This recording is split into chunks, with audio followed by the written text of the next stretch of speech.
یہ حالات اس وقت ایسے کیوں ہوئے؟ اصل میں ہوا یہ ہے کہ آپ لوگوں نے سانپ پکڑنے والوں کو سپیڑا کو دیکھا ہے کبھی؟ دیکھا ہے سپیڑا کو؟ سپیڑا اپنی بانسری جب نکالتا ہے اور جب بم بجاتا ہے تو آس پاس در و دیوار، گھروں میں، جھوپڑیوں میں، محل میں، چھت پہ جتنے سانپ چھپے ہوتے ہیں سب باہر نکل آتے کہ نہیں آتے؟ جب وہ بجانا شروع کرتا ہے تو سانپ جھوم جھوم کر نکلنا باہر شروع ہو جاتا ہے۔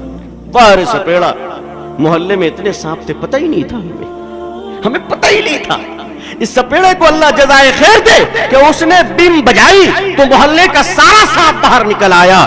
اللہ تعالی حضرت مودی صاحب دامت برکاتہم کو، حضرت یوگی صاحب دامت برکاتہم کو جزائے خیر عطا فرمائے۔ برسوں کے بعد ایسا سپیڑا ہمیں ملا ہے جس نے بم بجائی تو ہمارے آستینوں سے سانپ نکل رہے ہیں، مدرسوں سے سانپ نکل رہے ہیں، مسجدوں سے سانپ نکل رہے ہیں، علی گڑھ سے سانپ نکل رہا ہے، روشن دان سے سانپ نکل رہے ہیں۔ اتنے دنوں تک وہ سارے منافقین اور سارے آستینوں کے سانپ جو اہل حق کی جماعت میں گھس گھس کر کاٹ رہے تھے، ڈس رہے تھے، ملت کو تباہ کر رہے تھے، یہ تو بیچارے آگے۔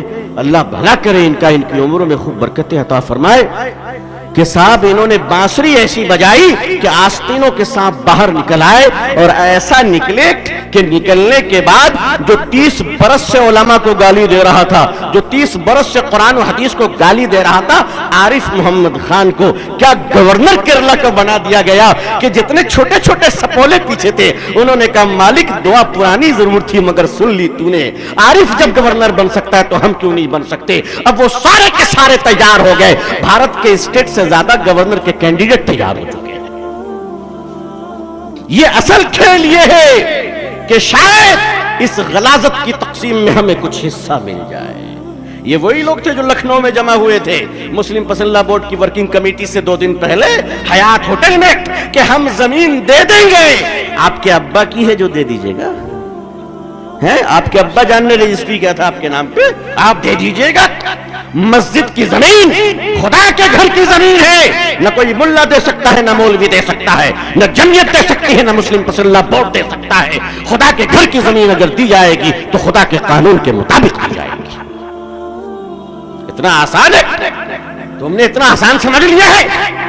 نہیں، یہ وہی لوگ ہیں جو گورنر بننا چاہتے ہیں، راجیہ سبھا میں جانا چاہتے ہیں، اور وہی راجیہ سبھا میں انجام دیکھ لو جب ذلت کے راستے پر چلو گے خدا ذلت کے راستے پر تمہیں منصب عطا فرمائے گا۔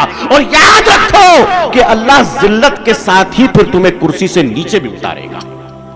تازہ مثال دے دوں آپ کو، ایم جے اکبر صاحب رحمت اللہ علیہ ہیں، زندہ ہیں، مرے نہیں ہیں، میں نے سیاسی طور پر رحمت اللہ علیہ پڑھا ہے۔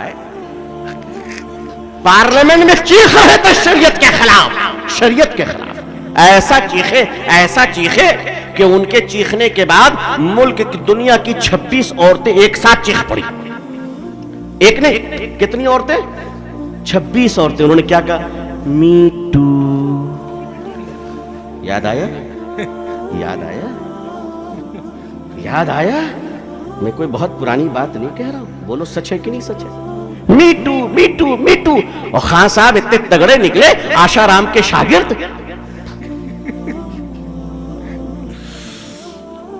ایک ساتھ 26 عورتوں نے۔ مسلمان پر الزام 4 رکھتے ہیں ہمیں، میاں یہ دیکھو بڑھاپے میں دیکھو 80 سال کے بوڑھے سب کہاں ہیں اس وقت۔ می ٹو کا الزام لگا، عورتوں نے الزام لگایا، تم ناری ادھیکار کی بات کر رہے تھے، ناریوں نے تجھے کرسی سے نیچے اتار دیا، وزارت گئی، عزت اور ایمان تو جو گیا تھا وہ چلا ہی گیا۔ اس لیے یاد رکھیے کہ اللہ منصب بھی دے تو اللہ سے عزت کے ساتھ منصب مانگیے، ورنہ لیڈرشپ کے جتنے منصب ہیں، جتنے عہدے ہیں، جتنے وقار ہیں، یہ سب تباہ و برباد کر کے رکھ دے گا۔